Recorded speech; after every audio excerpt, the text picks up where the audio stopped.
Hello and welcome back to VJ Tech Talks. In the last video, we explored the match case, the special case in Python, the new feature which is released in 3.10, right? So in today's video, we'll try to understand the control helper statement. So far, we learned control flow statements and control structure statements, right? Now, this is another type, control helper statement. What does it mean? How the control helper statements helps you in writing programs, right? To control your programs. Rather, I can say the control your programs, right? So let's get started. How the control helper statements helps us.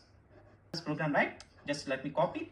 If you haven't watched my previous videos, I would highly recommend you to watch it before continuing with this video. That really helps you to understand better. Okay. Control helper statements. What are those? Number one, I can say break, continue, and pass. These are all control helper statements, and how these control helper statements helps us, we'll try to explore it here.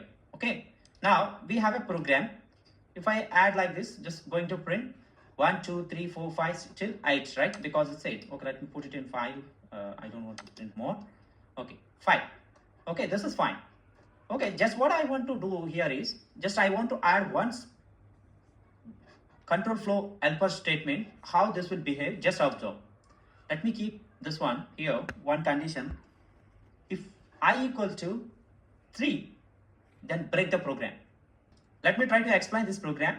First, 1 assigned here, 1 less than or equal to 5, it's true, right? Now this will enters the loop, and if 1 equal to 3, is that true? No, it's not matching, right? Now this will go to and print the 1 value, right? Then next one, it will increments, it will go to the next value, 2 less than or equal to 5, it's true, again it will, no. And this is not matching this condition, 2 equal to 3, it's not matching, it won't break. This will come to, it will print the 2. Next, 2 plus 1, 3. Now, 3 less than or equal to 5, it's true.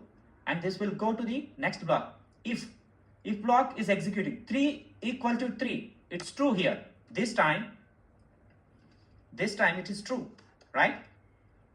3 equals to 3.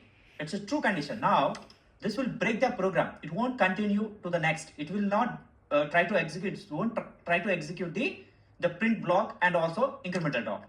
Let me execute this. What happens? See, the first one, the first number, second number is satisfied, and then it is executed. Now third number is exactly matching this condition. It became true, and now it's terminated. The break is terminated. Stop the program execution. That's all. If I give 10 also, it won't execute after 3. Okay, this is special case. See, if I specify 10, what happens here? This first, it will come here. So 10 less than or equal to 5. Is that true? Is that true? No, not really, right? Okay, so this will never gonna execute. Okay, so what is happening? Even though this is correct, the program is executing that because it's a 4 less than or equal to 5. That's true. And 4 equal to 4, breaking. That's all. There's nothing gonna display here. You understand? Very important. This is how the control helper statement works for you. Though you have a condition satisfied, if any condition, special condition, just you want to exclude from the execution of the entire program, those cases, the control helper statements works for you. Okay, let me try to write another program with continue statement. What happens? See, in the continue case.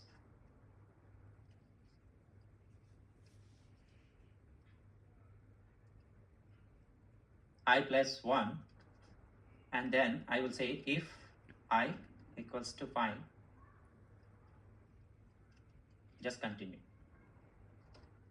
and print I. Okay, let's execute this one. What is happening? Okay, fine. Let's execute this. What is happening here?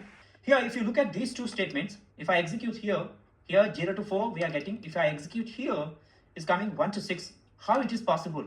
If both the blocks are same, both programs are same, but only difference is here. Here I have break, here I have continue, right? So both are similar only. But how I'm getting the different output here? The reason here, if you look at here, this program, the second program, first it will start with the 0. 0 less than equal to 5. Is that true or not? It's a true. Now, the moment it enters the loop, it is incremented by 1, right? 0 plus 1 equal to 1. It became 1 now. 1 equal to 5. 1 equal to 5, it's false. Now continue and print. And if you look at here, the second statement, second time, if it is execute, what happens? 1 less than or equal to 5. 1 plus 1 at 2. It became 2, and 2 equals to 5. It's false. Now 2 is displaying here. And next time, and so on, 3 less than or equal to 5. 3 plus 3. 3 plus 1. 4 equal to. See, it keeps on, it's executing, but one condition, if you look at here, 1, 2, 3, the 5 is missing here. Why it is 5 missing? Here this condition is true. This condition is true. And though this condition is true, just try to continue the statement, but don't terminate the statement, and just execute the rest of the program. To just execute the rest of the program, right? When it is 5 equal to 5, it's execute the 5 won't come here, but still it is executing the program. Now, there is another thing we have, as I said, pass. How this pass works here? Pass is it's a dummy statement. How basically this works? Let's say for I in range, let's say 1, 10. If I keep like this, there's nothing gonna happen. Okay, if I keep like this, what happens? It will execute. It's a placeholder. This placeholder is nothing but if somebody will write like this, write the logic. Okay, that's what it is. The pass is like, it's a placeholder. It's a dummy statements in the programming. If you want to pass something, if you want to keep this placeholder to make somebody, think of you are a architect, you are a manager to any project. Just you are writing the actual conditions. These conditions has to be there, part of this program. But lookup statement, you can write it later. Just simply you will write all the conditions, like all the conditional statements, and you can put this placeholder, the pass one, and you can give that program. You can execute that program. You can give it to, you can hand over to your subordinates. They will look into it wherever the placeholder is placed, and then they will write their logics. That's how it works in the real time. Where to use this break, where to use that continue statement. If you like my videos, please leave a thumb, and if you haven't subscribed to my channel, please subscribe to my channel. I'll see you in the next video. Until then, bye bye.